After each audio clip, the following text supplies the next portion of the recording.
Skye and Loch Alsh is an administrative region of Highland Scotland, consisting of the Isle of Skye and adjacent mainland, high into Glen Shiel in the east and south Loch Hourn. Northern Loch Alsh is mostly grand wilderness. Skye and Loch Alsh Environment Forum, SLEF for short, was founded in 2003 by the Highland Council, one of 7 regional groups, Highland-wide, tasked with devising local biodiversity action plans. That achieved and strapped for cash, the Council withdrew support and funding, and SLEF carried on as an independent organisation. South Skye community objection to 4 proposed salmon farms spawned 2 coastal community groups, now affiliated with SLEF, and this presentation traces the 10-year history and purpose of the Scottish Salmon think tank. Alongside many other campaigning groups, we want to see an end to salmon farming as it is currently conducted in nets at sea. Our method is to learn about the industry and campaign for reform calmly and thoughtfully according to the evidence. Having studied the evidence, we have developed opinions based on knowledge gained. Actually, we're just ordinary members of the public who would prefer not to campaign at all, but feel obliged to when faced with shocking reality.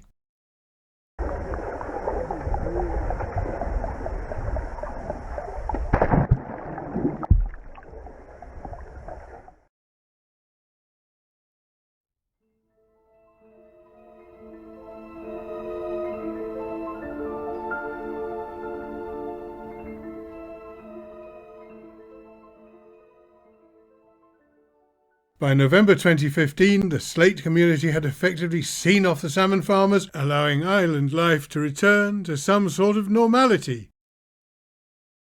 Having come together and accumulated a decent knowledge base, we now had a well-informed lobbying machine which was not going to become complacent.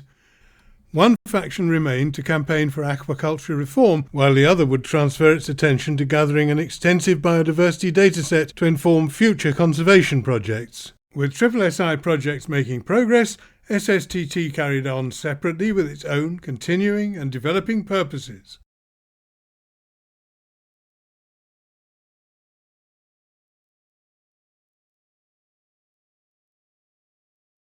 Both groups, consisting of very much the same Skye and Loch Alsh people, were taken into this organisation, SLEF, a Scottish constituted charitable organisation which has a highly reputable board of trustees, a bank account, and that charity status that enhances the acquisition of funding.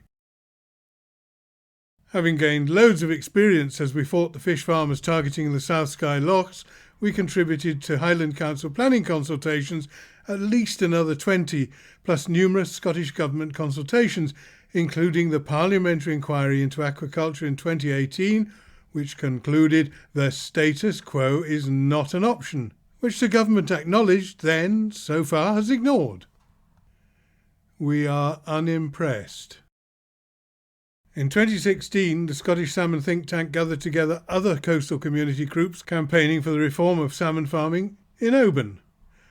A coalition emerged from that meeting, SARNS, the Salmon Aquaculture Reform Network Scotland, which campaigns not with placards and slogans, but with calm discussion, consultation and lobbying. So far, that has proved to be a low-key but effective policy, and we are being taken seriously by at least some of the powers that be.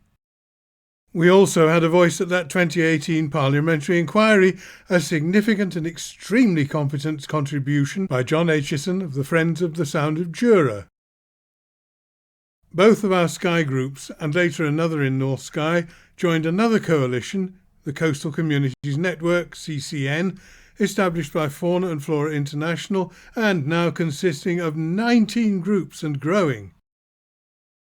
We have now really enjoyed 3 weekend gatherings of CCN at this magnificent country house, Gartmore. As mentioned in the recent SLEF newsletter, when Gartmore dates are announced, diaries are hurriedly and mercilessly rearranged. And we've just been told the dates for Gartmore 4. Yay!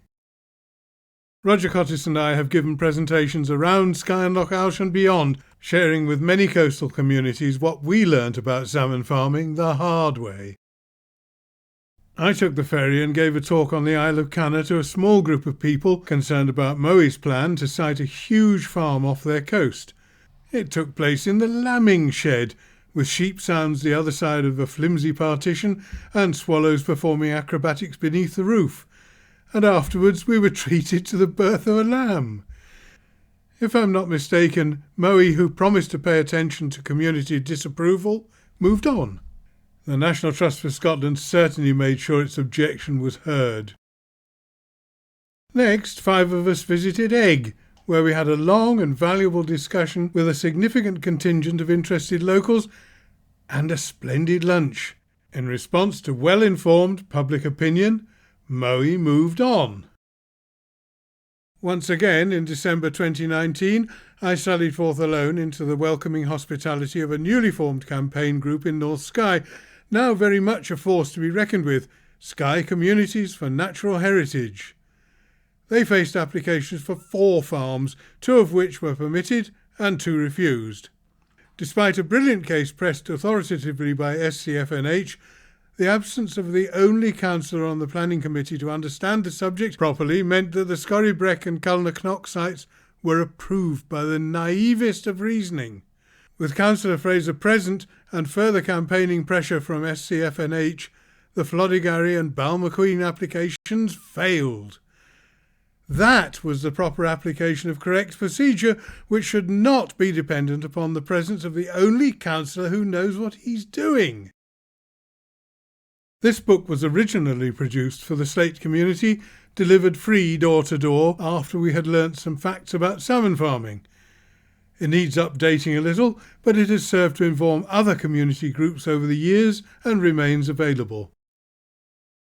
And now that information has been turned into a YouTube channel with, so far, 20 videos for people to watch free of charge. We have no intention of making any money, so if communities wish to give public showings of these videos, they are welcome to do so, as well as copy them person to person without the risk of a copyright or royalty claim.